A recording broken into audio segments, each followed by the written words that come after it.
महापरिषद और रामलीला समिति अनगर, जो कि एक बहुत ही स्थापित प्रतिष्ठित संस्था और पार्वती महापरिषद की सहयोगी संस्था के रूप में है, इसके इस सभागार में आज इस संयुक्त तत्वावधान के कवि सम्मेलन में होली के विशेष ये कवि सम्मेलन जो किया है, मैं उसके लिए महानगर रामलीला समिति को इस सहयोग के लिए बहुत बहुत धन्यवाद ज्ञापित करता हूँ। उनके अध्यक्ष आदरणीय श्री नरेंद्र मोहन जोशी जी हमारे बीच में हैं और हमारे सम्मानित मंच आदरणीय धनानंद पांडे बेग जी, आदरणीय ज्ञानपंत जी हमारे साहित्यिक प्रकोष्ठ के अध्यक्ष और श्री नारायण पांडे जी हमारे महासचिव साहित्यिक। तो साहित्यिक प्रकोष्ठ की एक पहल जो आप देख रहे हैं, तो मैं कहना चाहूँगा कि आपकी पहल कहीं से भी कम नहीं है। ये आगाज है एक बड़ी कोशिश का। तो ये बड़ी कोशिश होगी जब आप इसी तरह से, मेरा ये सुझाव ये है, जब आप इसी तरह से क्षेत्रीय शाखाओं, सहयोगी संस्थाओं और रामलीला समितियों के सहयोग से इसी तरह के छोटे छोटे कवि सम्मेलन करेंगे क्षेत्रों में भी, जहाँ मुझे आसान पूरा सहयोग मिलेगा, क्योंकि इस तरह का माहौल बनाना कोई आसान काम नहीं है। इस तरह का साहित्यिक माहौल, और कितनी मैं देख रहा था, जैसे गोकुल जी ने कहा, बहुत बड़ी बात कही, उन्होंने कहा कि 1000 लोग भी होंगे तो इतना क्विंटल साहित्य से कोई सुनेगा, इसमें यहाँ पर लोग बैठे हैं। सबसे ज़्यादा मैं आपको धन्यवाद देता हूँ कि आप लोगों ने बड़ी गंभीरता से, बड़ी मनोयोग के साथ हमारे कविवृंदों को सुना और इन रचनाओं के माध्यम से एक बहुरंगी जो माहौल बना है यहाँ पर, उसमें बड़ा आनंद था। लग रहा था कि हाँ, होली के जैसे कविताओं और होली के रंगों का बिल्कुल बढ़िया सम्मिश्रण हुआ है। तो उसके लिए भी आप सबको बधाई है, हमारे साहित्यिक प्रकोष्ठ को एक अच्छी पहल के साथ हमने शुरुआत की है। और मेरा एक और सुझाव भी है कि एक व्हाट्सएप ग्रुप बनाए साहित्य सृजन। इसमें उदयमान कवि हैं हर क्षेत्र, चाहे वो उसमें ज़्यादा युवा होंगे तो और अच्छा होगा, हर क्षेत्र में युवाओं को उससे जुड़ें और एक कोई विषय दे करके उस पर 2 लाइनें 4 लाइनें उनसे उसी व्हाट्सएप ग्रुप पर बना दें और उसके बाद उनको देख करके फिर उनको अपने कार्यक्रमों में आमंत्रित करें कि वो पढ़ें। ऐसे हमको नए कवियों को आगे बढ़ाना होगा, जिससे कि जो युवा वर्ग है, अभी मैं देख रहा कि हमारे बीच में युवाओं के अंदर हम हैं तो सभी युवा अपने को समझते हैं, लेकिन उन युवाओं को आगे लाना के लिए इस तरह का प्रयास करने होंगे।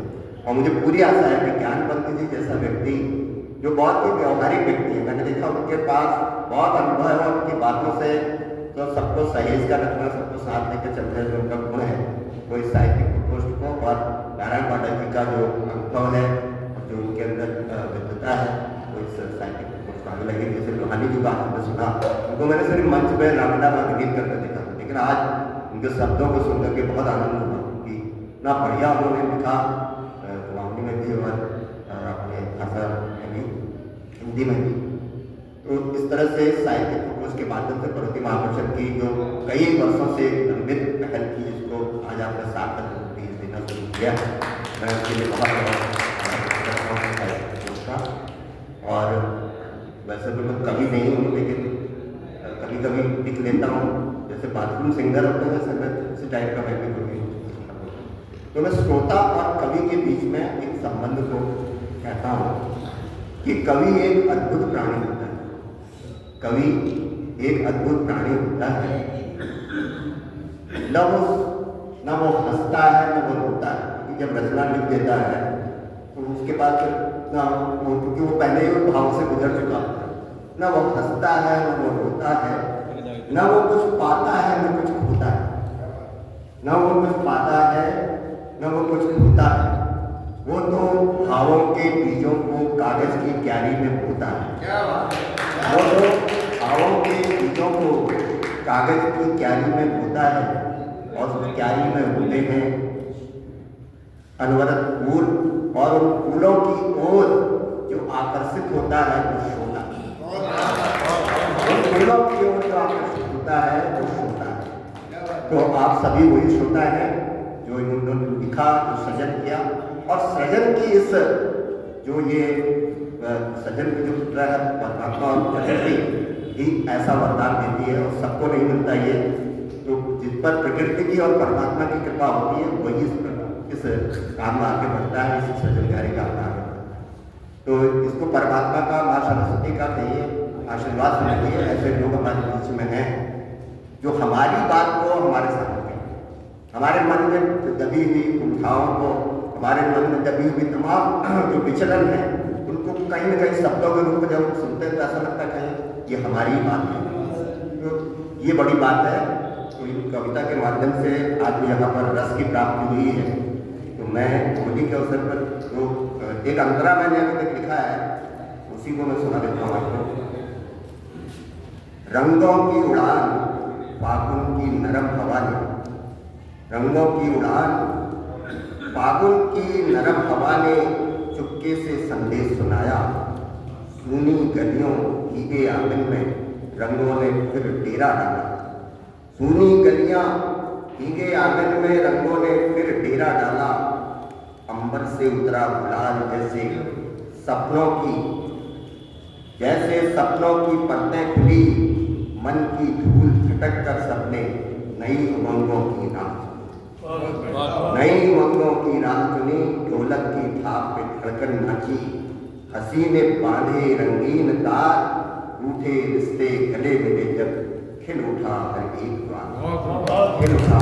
और अभी मैं लिख रहा हूँ, जब पूरी हो जाएगी तो फिर अगली बार सुनाएंगे। और शब्दों के साथ कि पुनः आप सबने इतना समय दिया, और संख्या कोई बड़ी बात नहीं है, संख्या तो आपके पास नगर में आगे कार्यक्रम करेंगे तो बहुत संख्या मिलेगी आपको। लेकिन लोग क्या करते हैं, आपस में बात करते हैं, कोई मोबाइल सुनता है, कोई कुछ करता है, तो कभी कभी ध्यान भंग होता है।